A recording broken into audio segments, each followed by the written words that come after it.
Welcome everyone to again another episode of the Biscuit Podcast. Episode number 2, actually being very specific. But today we're going to be taking a bit of a different approach, a different subject, and we're going to be talking about Illuminary, specifically none other with the assistance of the CMO of Illuminary, Mr. Matt over here. Welcome, Senor. Thank you very much. Thanks for having me. Absolutely. And specifically why I'm saying that it's going to be a bit of a different subject and how things were going to be tackled. It's because we truly believe that this is going to be quite an impactful change, let's say, towards what it means to trade and the market itself in the future. But before we start deep diving on anything, we wanted to have a bit of an introduction from you, Matt. So, fair enough. How are you? How's it going? And specifically, how excited are you about this? Look, I'm doing great. I had a wonderful night last night. I got to meet the entire team. So thank you very much. Of course. It was awesome. And I'm excited to be here to talk about what we're doing, what we're building. We made a significant launch not so long ago, like a week ago. And we're bringing new features to the wallet that we created. Okay. And we're offering to our community, to our users. So yeah, I'm pretty excited to be here. Thank you very much for the invitation. Absolutely. I think we got to talk a lot for here and yesterday. So I think there's lots of things that we can get a deeper dive on. And, Absolutely. Absolutely. Thank you very much for. No, of course. Very excited as well. And this is precisely what we are so looking forward when it comes to this podcast, which is close the gap, get closer to each other, and specifically for the people out there that may not be as knowledgeable, let's say, for anything related to the market, cryptocurrencies and such. This is the place to be with the Biscuit Podcast. Now, Matt, let's go to you. First and foremost, I wanted to ask you how Illuminary itself came to be. What was the vision of your team from the get-go and took you to where you guys are right now? Yeah. So, our team, our original founding members, they're out of Romania. Okay. And they started the project with an NFT collection that grew and it became successful. And at the time, saw the NFT craze from the 2020s to, to 2023, to 2024. One of the things about NFTs is like, okay, you have them, you understand that the value goes exponential in some cases, right? But storing and managing them was kind of tricky, and I think this is also something for DeFi all on itself. Using DeFi is not still to this day the easiest thing in the world, right? Like there is a barrier there for new users as well as in some cases for seasoned users, And as a result, from this gap came the IluminaryAI wallet. It's like, how do we make something that is very easy to use, that allows users to, handle multiple different tokens, so handle NFTs, and what would bridge this gap in terms of knowledge and education. That is something that is, better than I don't know, providing tutorials or videos on how to properly use, because this has been done before, right? This is like, it works, but there are gaps in between, right? That are hard to transpose. And as a result, it's like, okay, now we have AI. Right? And AI can help you, can guide you through multiple different steps. Of course. It can make very complex subjects quite easy to understand. It can, solve problems that you didn't even know you had. Right? Or maybe even locating those problems. Absolutely. As well. Absolutely, right? And it can help you automate tasks in a much more user-friendly way as well, right? And that's mainly the reason why we came to be as a solution provider, because it's hard to talk about crypto without talking about mass adoption, right? Like mass adoption is this thing that it's like, this is the future, but the future never comes. They're like still waiting for it to be here, to materialize, right? It's like, oh, now it's into now it's institutions, now it's ETFs, now it's what? There are governments. But like, okay, great. How about the global populace, right? And I don't, just to curb my ambitions here as far as like, but the thing is, for you to achieve that, it needs, and I think this is valid for any sort of technology. It only works when it becomes transparent. You know what I mean? Like, if it's super complex but incredibly helpful, only enthusiasts will jump on board. You know what I mean? So if it's something that is very easy to use and solves real world problems, then I think you have something in your hands that can change things for the better. Right? And I'm not saying we are the ones doing it perfectly, but number one, we are the first AI wallet. Number two is like, it's we aim to be is to make it something that is incredibly easy to use. And then, even for advanced features or for advanced users, it allows them to automate a lot of things and allows them to be in a safe environment. And by safe, I really do mean like safe transactions, smart contracts to be handled, in a proper way. To avoid people losing their funds, to avoid people getting screwed, basically. Absolutely. So yeah, that's essentially how we came to be and what we are aiming, high level, to get to with our product. So you mentioned specifically transparency, and it's something that we at Bizcuits, we always have understood from the get-go, let's say, that it's extremely important for both tenured, let's say, people from the market and maybe new joiners as well. But specifically talking about transparency and Illuminary itself, what do you think it's what separates you from other platforms, let's say, that could be similar than Illuminary? Okay.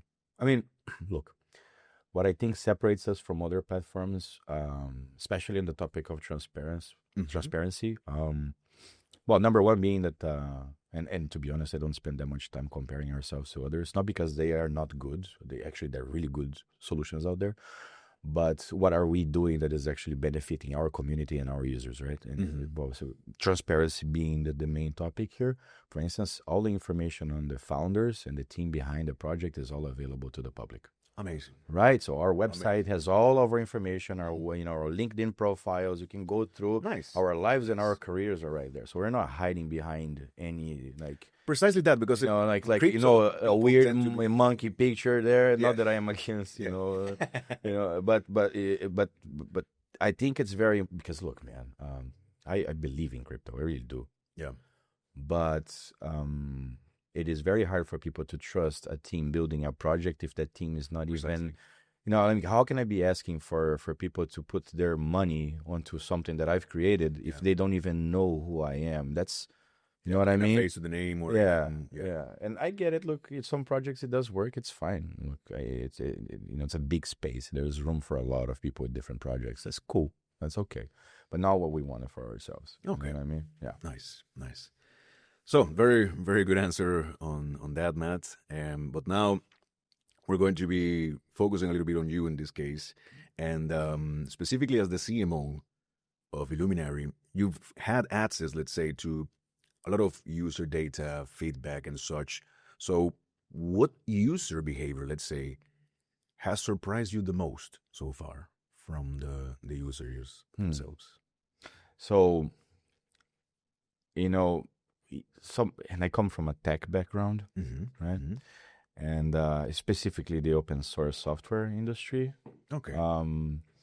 And whenever we, as in my career in the past, you have code available to the public, they were going to customize their code and make solutions for their own day-to-day challenges, right? And you are often surprised by people using your software or your solutions in ways that you did not intend it to. Customizing. Sorry to interrupt, like abusing it maybe? No, not at all. No. I mean, obviously, in some cases you certainly could, but in this case that I'm talking about, both in concerning Illuminary or my previous career, no. But for instance, let's say there's a particular way that your country requires fiscal information to be disclosed. Yeah. In a form format if you're doing your taxes, right?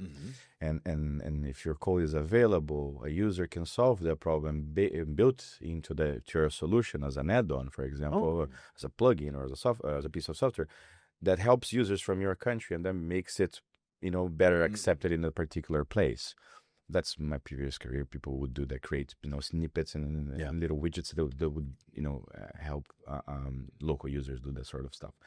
In the case of Illuminary, so we have Bragg, which is our AI, and Bragg was intended originally for two key reasons. Obviously, it's an AI; it's open, it's a sandbox.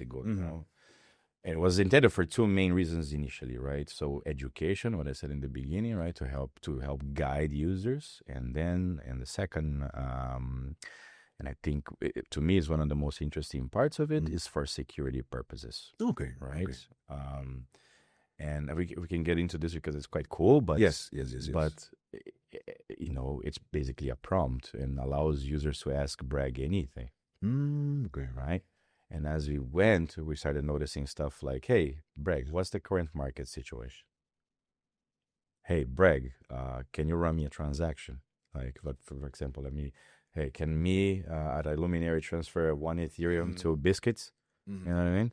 And then it's like, okay, these people are looking for these solutions and they're asking the AI directly, and we have an open door for user feedback right there with what they want. Exactly. Right? So as it went, it's like, okay, let's build in these features as well. So because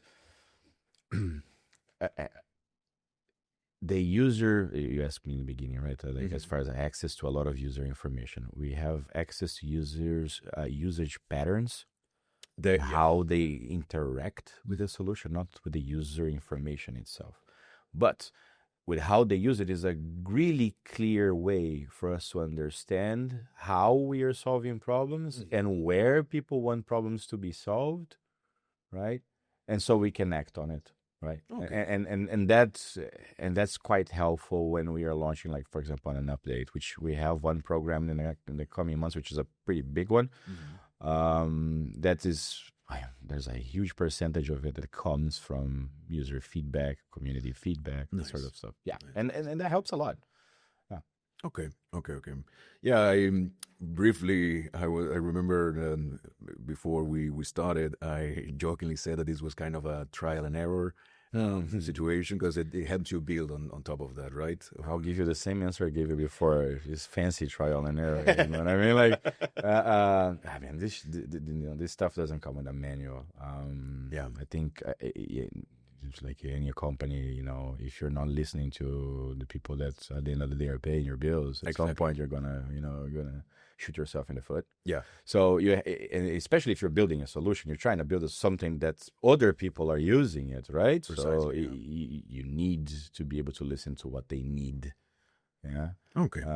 Because see, there's lots of solutions out there. There are lots of companies out there that have like a development roadmap, and the development roadmap is like it's the brainchild of a person with a lot of ideas, but not necessarily listening to their user base. Yeah. So like they might be good ideas. Sometimes the users don't know what they want until you give it to them. Okay. And this, I think maybe the who said this was Henry Ford or something. The customer does not know what they want. If the customers could have chosen between a car and a horse, they would have asked for a faster car or something. Yeah. But I think one thing goes alongside the other, you know what I mean? You have to have ideas to develop a product, but once the product is live and running, then you have a wonderful thing, which is user feedback, and it's just basically sitting there for you, It's just like, hey, these are the things you need to correct or to improve so that people like it even more.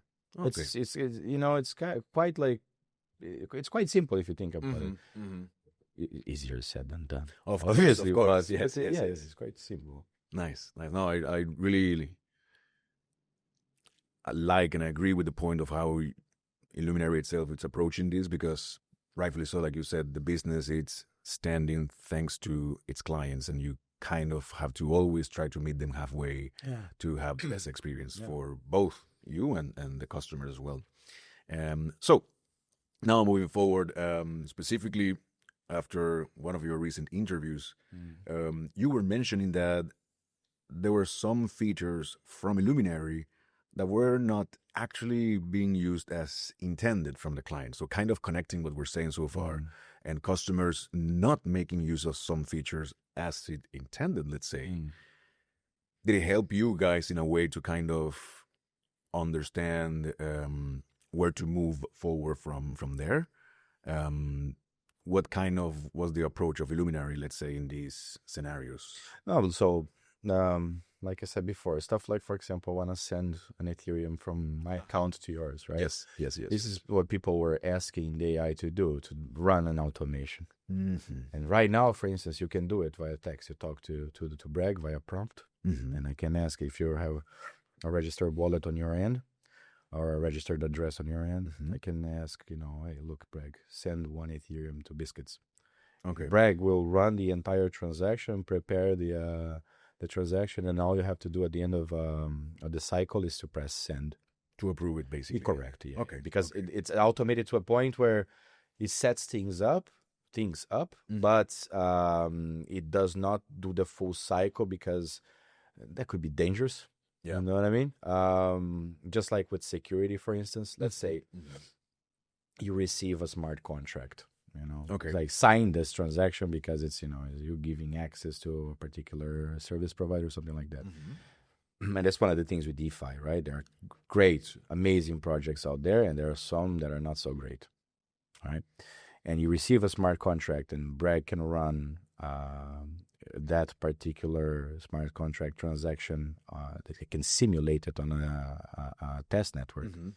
And then tell you, look, this is a malicious piece of software. Wow. So this is a bad transaction. This is a potential drainer to your wallet. So if you're signing this, do it at your own peril, but be mindful that this is probably going to take all of your funds. Nice. Right? And I mean, look, I don't know if you've ever been scammed. Sadly, yes. Yeah, but me too. Easier, you might think of yourself, look, I'm an advanced user. I've been in the ecosystem for a long time. Scammers get fancier. Yeah, you know what I mean? They don't stop. Yeah, faster than anybody else. You know what I mean? Like, so it's something that, I don't know if it makes a dent in the real world, but God damn it helps. It definitely helps. Yeah. Yeah. And this is something also that we started noticing because users got, every time that there's a bull run, for example, the number of malicious actors goes crazy, goes haywire, right? And our philosophy here is, and by the way, this comes from user feedback as well. You know what I mean? Amazing. Yeah, like not like create a way for Bragg to test transactions. This is from our CTO George. Okay. But we want a more security minded features, right? We like, this is something that's very important to us because people are getting, they're losing everything. Or they're losing a significant part of their portfolios or whatever. Exactly. And it's a really cool feature. If No, so from the way that you explained it, it's what it made me feel. It's a protective shield. Let's say that's going to give you a warning before actually taking action, right? I mean, at the end of the day, the choice is yours, right? Precisely. Yeah. The mine, the landmine is right there, but at It's least up to you AI if you wanna tells you, look, it's a tiptoe landmine. on it, Yeah. Don't step on it. You know what I mean? Like, now we're gonna be having the good old question in interviews, like where do you see yourself in 5 years, kind of. But let's make it a little bit more deeper, because I would like to hear from your knowledge and experience. Where do you see this market, not only the business itself, but the market in general in 5 years? And also, how would crypto wallets, let's say, or how do you expect them to be operating in 5 years from now? Can I make a joke about the end of the world and Absolutely, the looming yes. doom that we're looking? Okay, so I mean, well, if we're all good and here 5 years, which Safe and sound. yes. So we've launched our own token, on the 5th of June. And as we are progressing, our aim here is to turn the wallet into an entire ecosystem where people can buy services. They can have a card that they can spend their crypto through the wallet with our partners. They can buy. Imagine nowadays we don't need a SIM card on your phone anymore, but you can really easily buy an eSIM with crypto. So you could buy an eSIM through the wallet directly. You could buy travel tickets, bookings for hotels and that sort of stuff. So more than a lifestyle solution, we want it to become a very easy gateway or marketplace for other services that take advantage of using Web3 and digital assets directly. And we would like to be at the center of it. That's the whole goal. Okay. And at this core of this whole idea is the ILMT token, right? So the ILMT is meant to be the fuel or gas for everything that happens in the ecosystem. So, so where do I see it in the future? You use this term, and it's one of those cliches, but I mean, at the end of the day, it kind of solves the question. Is like the one-stop shop for this sort of application. When it comes to crypto, is to use the wallet for especially if it's very easy to use. If the UI is very clean, if people have a good experience interacting with it, then I think in 5 years, if we achieve that, we'll be in a really good place, and users will have a really powerful solution, which we have 100,000 users already. Wow. Yeah, amazing. So it's out. It's not like we're talking about something that is like a dream of ours, something we are aiming to achieve. It's available already, right, on any mobile platform. And what we wanted to get to in the future is like something that is really truly solving a problem. Exactly. Or providing a solution. Correct. Yeah. That's the whole thing. Okay. Now you pretty much answered my next question, which was going to be no, perfectly fine, which was about the token itself. But you pretty much covered already about the token and how its features work. But you mentioned previously that both AI and how Illuminary is at the moment, especially with how the prompts were being entered and such, it's been it's evolving. It's the word that I would say as the company itself continues to grow. Correct. However, making the focus now on AI, how, or let's say from your point of view and Illuminaries as well, let's say, how would you see it moving forward as well? Because between these 5 years in the future, you already clarified the platform itself, but when it comes to AI specifically, since the biggest, when it comes to terms of accessibility, it's I just write the prompt and it executes it for me. Yeah. But now, specifically again, when it comes to AI, how would you see, or how do you see it evolving in this span of 5 years, let's say? Well, that is a good but very tough question to answer. It is. You know what I mean? Because AI evolves at a pace that we have never seen in terms of any technological development. Absolutely. Right? I mean, a couple of years ago, we started having ChatGPT available for the public, and nowadays, look at what we got. Right? So in terms of automation, in terms of content generation, in terms of the ability to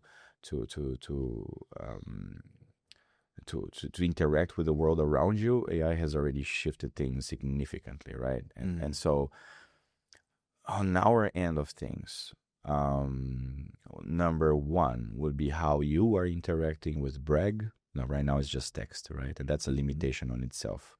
We want to upgrade this. And on our next updates, for instance, you can already talk to Bragg using natural language. Our wallet is currently available in 9 languages. And I'm not going to list them all, but it's like it's okay. English, German, Spanish, Chinese, and so on. And which also gives us good user feedback, of course. And the sort of like communities around it who are using the solution. But the next iteration of it will allow you to speak to Bragg directly. So it gives you an extra layer of how you're interacting with it.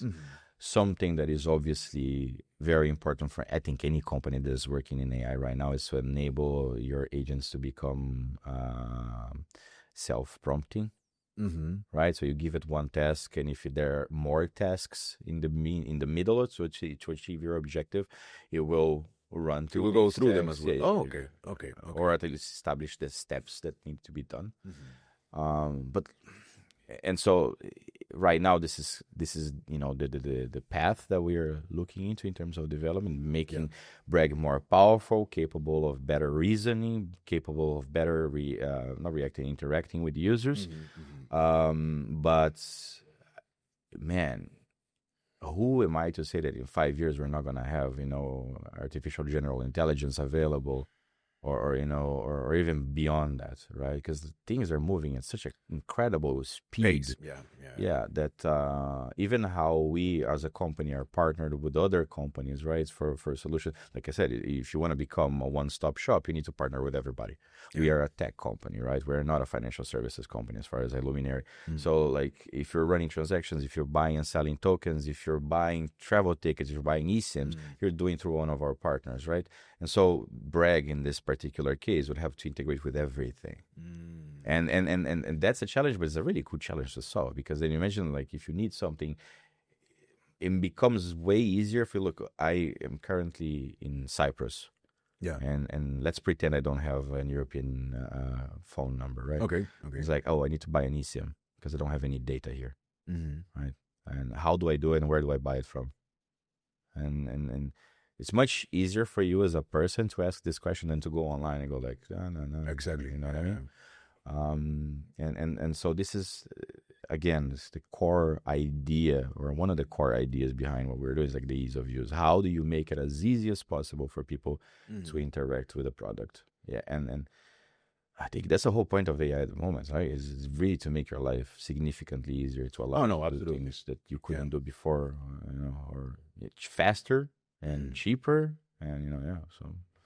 No, it's definitely one of those things that it makes no sense anymore to talk about of how it's going to look in the future or something like that. And what I'm trying to say is that it's already here, and as you rightfully said, the way that it has evolved since inception, just like a bit of a side comment, like, I don't know if you remember those videos of that were AI generated of like Will Smith eating the pasta. Yeah, and it looked horrendous, like not in View 3. How amazing! And now it's insane. Have you seen the memes with it?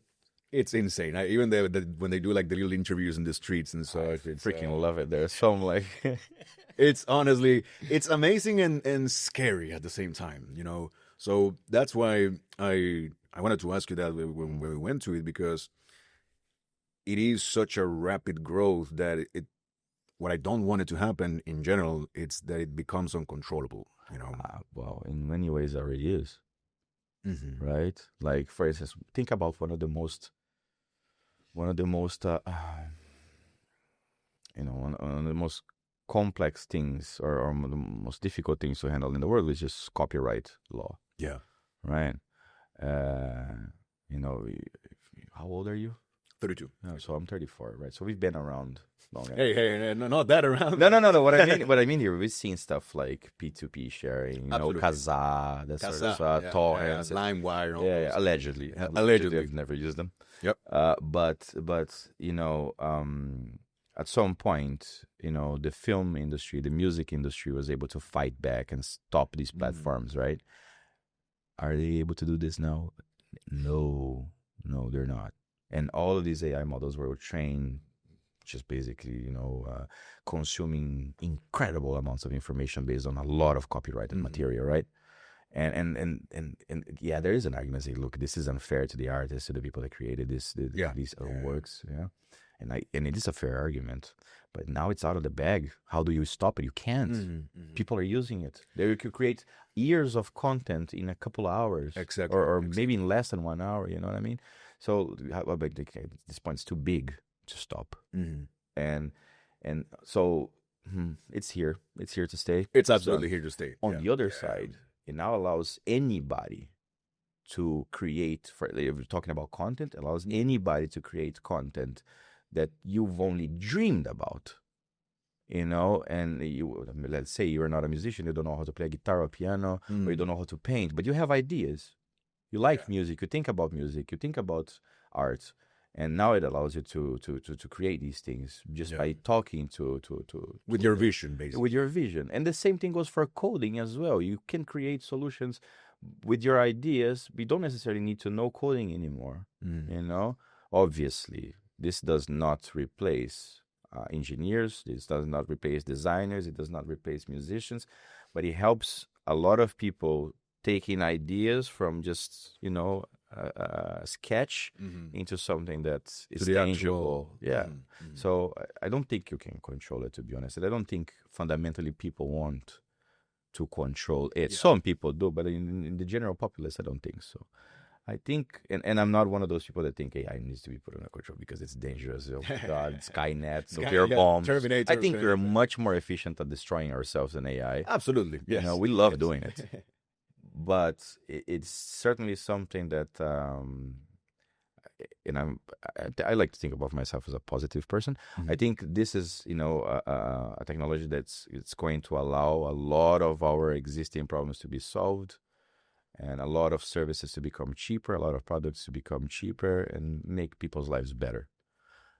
You need to build good solutions with it, That's not about controlling it. You have that the analogy, right? You have a hammer, and you can use it to build a house or to bash somebody's face. True. Build a beautiful house. Exactly. You know what I mean? Exactly. Yeah. So. No, and again, it matches with the next point that I was going to ask you, because again, it's AI is unstoppable, and that's already on out of the bag, like you said, but it also provides accessibility. Yes. Specifically because one of the things that we also like to focus here at Bizcuits, it's not only about the people that are already in the market, but what about the new ones, the ones that hear things and people talking about investing in such, but have no idea. How, from your perspective again, you try to attract newcomers, let's say, into your platform? DeFi, I wouldn't go as far as calling it hostile, but it's complicated for new users, right? Sending a token from one person to another, if you get the wrong network there and some tokens operate in multiple different networks, you lost the transaction, you lost that money, And how would you know? Like the wallets will tell you, like, send to this network, but or sometimes the recipient will give you that sort of notification, but like, why?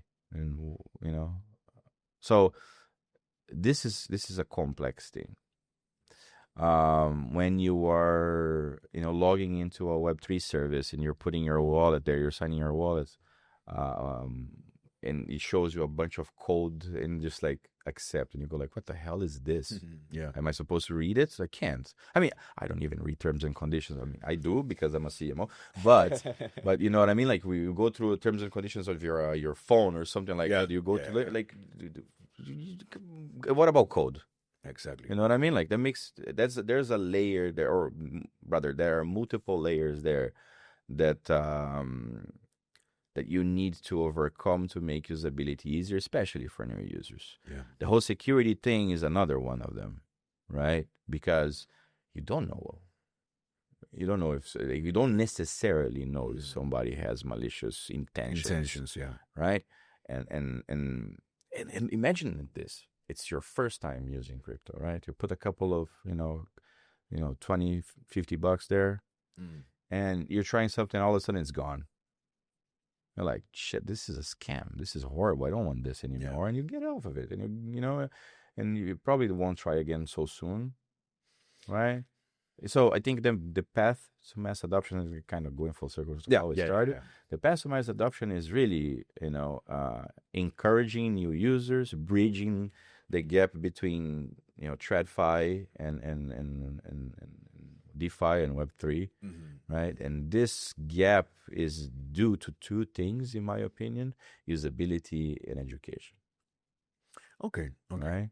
And I I think we are at the moment where, we have a tool that is capable of solving these two things at once, which is AI. In our case, this is how we built our solution. But AI really does allow you to provide a very clear outlook, insight, and analysis on a certain transaction or a service that you're going into, and to teach you also things that would otherwise be a bit complex to understand in very simple language. For instance, I mean, a new user might not even know what DeFi means. Precisely. Yes. Right. That's right. And so that can help people that are starting off. And then also can help users that are seasoned as well, because it is a very deep, I guess, industry subject. Yeah. When you go into, what are RWAs, stuff like that, tokenization of real world assets. And this is typically something that would interest advanced users. If you start looking into how to buy a house with crypto and how to tokenize your house lease or something like that, then that's a bit more complex, and I think it's a bit for more advanced users. Sure. But still, I can help you do that or find you services that will allow you to do it. You know what I mean? So yeah, so I think that's the key area. There is the education and usability center focus when it comes to helping and encouraging new users, but also for advanced users as well. I think it has something to benefit everybody. So next thing that I was going to mention, Matt, it's that this part of what you're mentioning of educating the clients and such, extremely important for us at Bizcuits as well, especially me working as a training coordinator. Onboarding, it's a key factor. And I wanted to ask you, not specifically how the onboarding is or anything, but what part of the onboarding journey for the clients, regardless of being seasoned or complete newcomers, refining for the clients. So what was the part, let's say, of the onboarding that you said, like, no, this needs to definitely be polished, or it's a big focus, let's say, for Illuminary? So if you download our wallet, we built in a tutorial to help onboard new users, to register a new wallet, to secure it, to put 2FA on it. Wow. Okay. Yeah, because we talk about security, but there's this thing, right? It doesn't matter how massive the vault doors are, how many bolts does it have if you leave it open. Anyone can, you know what I mean? Yep. So to set stuff like that, to create your wallet, you can give yourself your own username, like you do with with Telegram, for example. Exactly. Yeah. And then you can use it to transact to other users as well. And to set your 2FA, to customize your wallet, and then also helps you starting to interact with Bragg, like test it out, see how it. Oh, okay. And these things are there really to get you started. So to first of all, to build a secure environment for yourself, and then, hey, look, this is not just like a traditional wallet where you receive a token, you trade a token, or you swap a token, and then you send it out. There are other features here too, and I think this is so far is the onboarding experience we've created for users, but we are building new things. I said a little bit about the upcoming update. So we're calling it V2. Okay. And V2 has, like I said before, stuff like, for example, how you interact with Bragg has been upgraded. You talk to it instead of just typing. Bragg now will be able to not just analyze market sentiment, but go over news and then give you like, hey, look, this is what's going down today. Yeah. Right. So there's a tendency here, or not. It's not going to give you financial advice because we're not done. But but like it gives you an accurate portrait of what's going on. Okay. And it allows you to make your own decisions. I'd like to say make informed decisions. Yeah. And also stuff like, for example, we're building a social platform functionality into the wallet as well. Like, for example, in most social platforms, the content creator gets somewhat punished with the percentages that they give to the platforms if they get monetized. In our case, it's upside down. We're virtually not taking anything. Okay. And that is really to fuel the creation of a community for users for content creators that are creating stuff about crypto, but not necessarily just limited to crypto. But if they're creating something about crypto and they bring their community on board, they can interact with the community within our platform. And first, there is an financial incentive for content creators there. Yeah. But also, because as we are aiming to create a platform that encompasses multiple different services, the partners that are working with these content creators will have a direct connection to them. And the wallet itself can be used as a platform to bring better exposure to the partners and to the content creators themselves. Okay. So, the social aspect of it is quite powerful. We're launching on other networks as well. We're launching it on Solana too.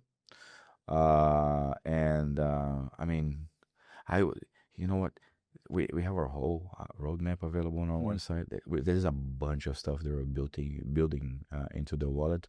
We're launching a web platform this week. Okay. As well. So we're on the week of the 16th of June.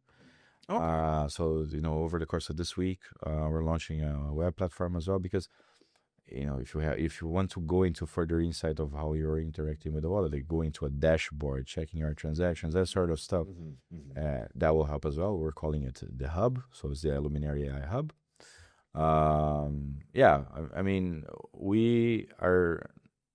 We have built a lot of these things that I've already spoken about. By the way, we're just to those who don't know how you push updates to the mobile platforms, you have to send them the code and they have to audit it, and then they approve the update. So that takes a while. A lot of these things have already been built. You package the whole thing nice and neatly, and then you push it to them.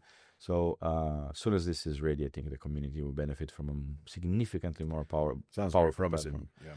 Oh yeah.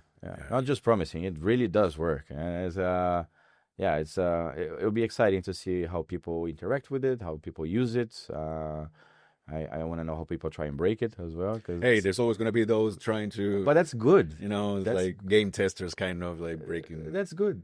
They give feedback. It's valuable feedback. You know what I mean? And you mentioned it previously as well. Sorry to interrupt you about the bug reports, if I'm not mistaken. That this helps you as well to see where any fixes might be needed and such. So. Yeah. No. Absolutely. Look. Just like features. Bug reports or it's like user testing, interaction, this sort of stuff. You have to build a culture of actively listening to people that are using what you put out in the market, right? And that goes from features to solutions to bug testing to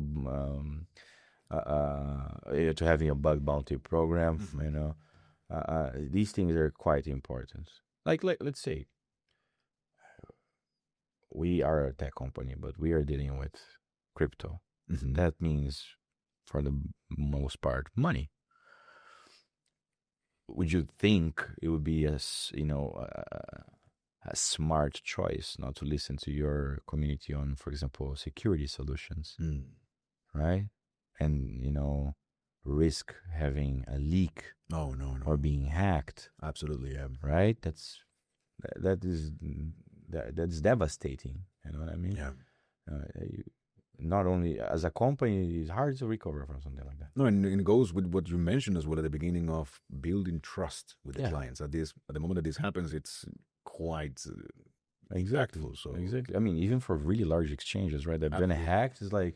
Obviously, they're really large and they can work a lot on their PR strategy for around this when it happens. But people do remember. The stain will stay there, basically. Exactly, exactly.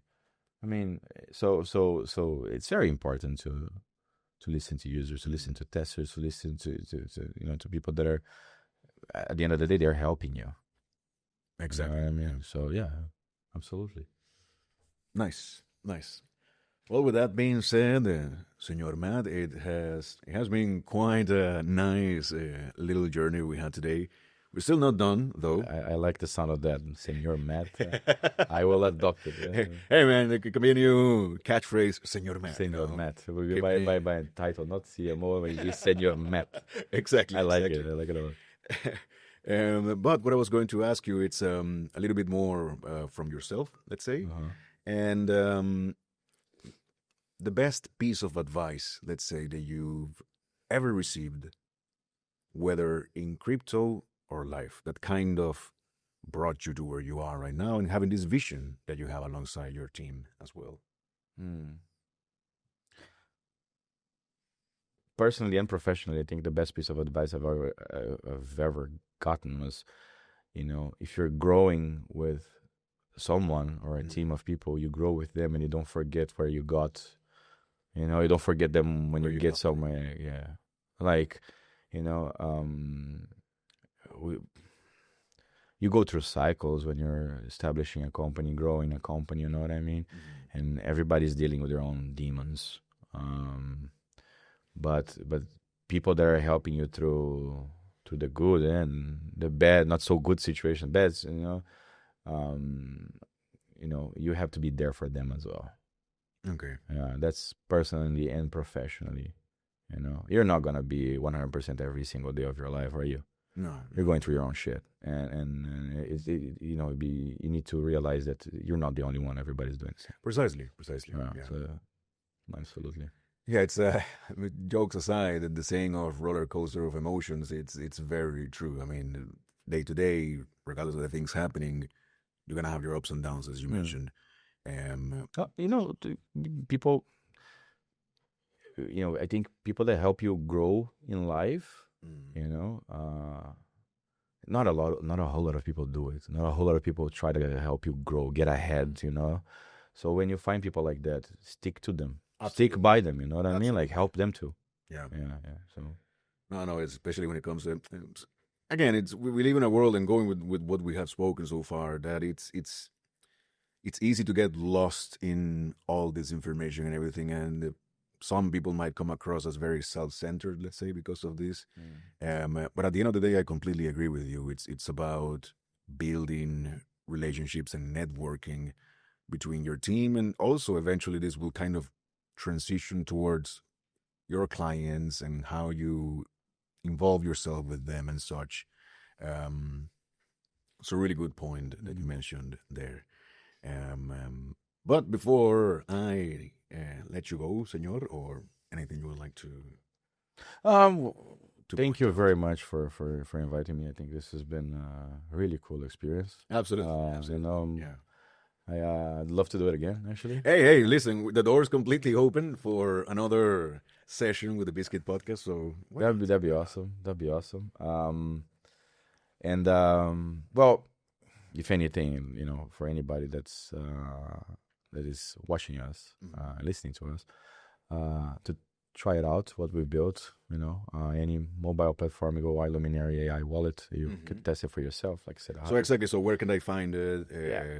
So you can go to our website, IluminaryAI, or you go to, Google Play or the App Store, and go IluminaryAI wallet, and you can download and then test it for yourself. Tell us how the experience was, if you liked it. If you didn't, it's also very important. And I hope whoever is using it, downloading and testing it out, gives us that feedback, joins our community as well. It's very valuable for us. Anyway, I mean, you wouldn't be here if it wasn't for these people that are, testing our solution. And thank you very much for having me here. It's been really cool. I really liked it. Thank you. No worries. No. Thank you for coming here, Matt. And again, it really helped us to not only understand how Illuminary itself works, but also from your experience and such. I believe that from the people listening or seeing this episode, it's like a door opener, I would say, for them. And especially with how Illuminary is and such, I really hope that it's opening those doors for the people, that is listening. Well, thanks a lot, man. But with that being said, once again, thank you so much, everyone, for joining us. Today we had the chance to talk with Matheus, CMO of Illuminary. Absolutely pleasure to have. Ahora, Senor Matt. Senor Matt. No CMO, no nothing. Senor Matt. And we will definitely see you guys on the next episode. Thank you so much for joining us, and see you soon.